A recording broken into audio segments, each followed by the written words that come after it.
En estas épocas festivas, en momentos en donde la gente se mueve mucho, va de acá para allá para comprar los regalos de último momento, nosotros tenemos que hay algo muy complicado para hacer, que es el de manejar por zonas altamente transitadas.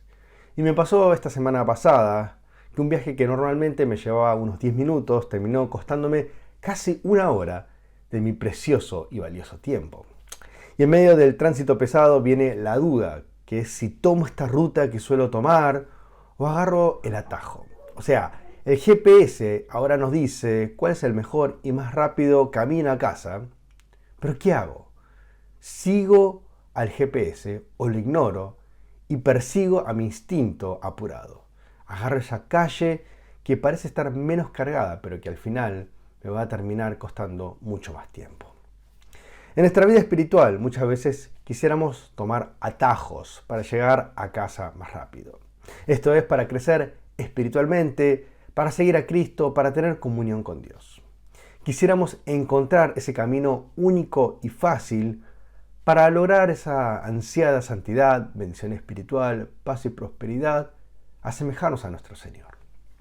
En la época de Pablo y la iglesia de Colosas, el atajo tenía forma de legalismo. Esto es, su atajo era cumplir con todos los rituales religiosos posibles, tales como dice el versículo 16, asuntos de comida o bebida, días de fiesta, lunas nuevas o sábado. En el Antiguo Testamento vemos que el Señor mismo es el que provee estas regulaciones. Todas estas tenían en realidad un doble propósito. El primero era que por un lado servían al propósito de regular la vida de los israelitas acorde a los estándares de la santidad de Dios y enseñarles el carácter del Dios que los escogió como su pueblo.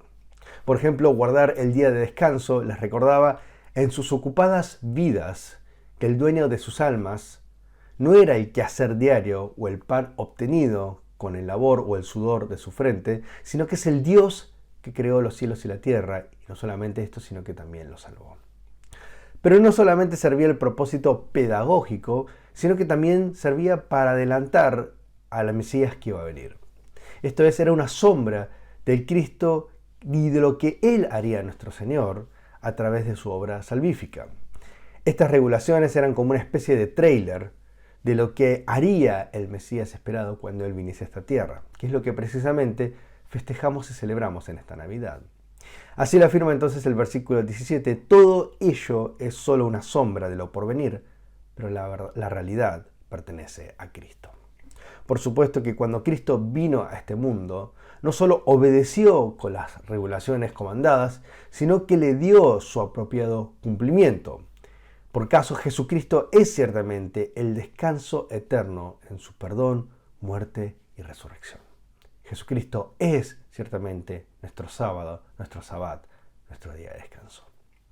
Ahora, volviendo al problema de la iglesia de Colosas, ¿por qué decimos entonces que cumplir con los rituales religiosos era como una especie de atajo espiritual? La razón es la siguiente. Sin la necesidad de cuidar las regulaciones dietéticas de Israel, los falsos maestros presionaban o seguían presionando para que se siguiera cumpliendo con estos rituales en miras de tener un encuentro en forma mística con Dios. Claro, ellos creían que si cuidaban con todas estas cosas, Dios se agradaría en ellos y en estos rituales y se encontraría de una manera sobrenatural, como sucedió varias veces en el Antiguo Testamento.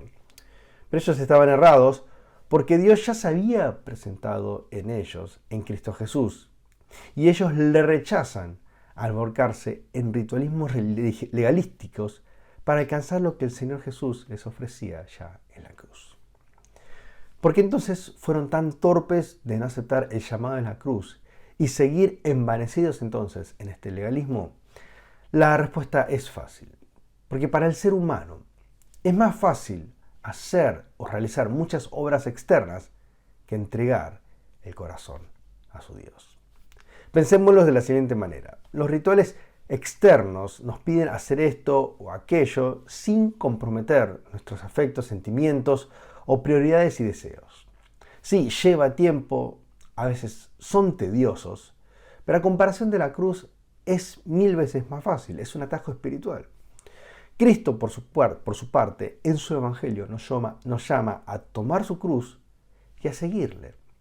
Esto habla de renunciar al ego personal, a poner su voluntad, la voluntad de Dios como prioridad, a comprometer nuestros afectos y deseos en su persona y a no vivir para este mundo, sino para el reino celestial.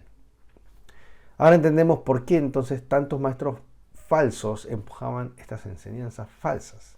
Ellos no querían comprometer su vida con el Evangelio. Pero ¿qué hay de nosotros? ¿Queremos comprometernos con el Evangelio? Por supuesto que puesto de esta manera, este emprendimiento, esta tarea, suena casi imposible. Porque no existe manera de que esta voluntad carnal decida por esta opción tan comprometedora. Pero precisamente por esta razón decimos que la gracia de Cristo es tan grande. Porque el mismo Espíritu de Dios que nos adoptó como sus hijos o hijas, al morar dentro de nuestros corazones, nos empuja nuestros corazones hacia esta dirección. Queremos vivir estas realidades.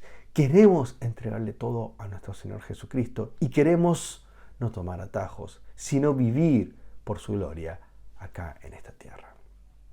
Dice el versículo 23 que estas prácticas legalistas tienen reputación de ser sabias, pero como dice el versículo 22, estas están destinadas a perecer.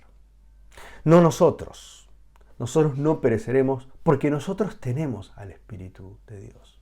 Y por esto, habiendo sido separados del mundo por la gracia de nuestro Dios, nos aferramos a la cabeza, Cristo Jesús, para crecer en carácter espiritual, madurez espiritual, gozo y paz espiritual. Sí, en la fe no hay atajos. Se trata de caminar paso a paso esta maratón iniciada únicamente por gracia y regalo de Dios. Y que este sea el recordatorio que presiona nuestras almas débiles y nos empuja hacia una vida en santidad.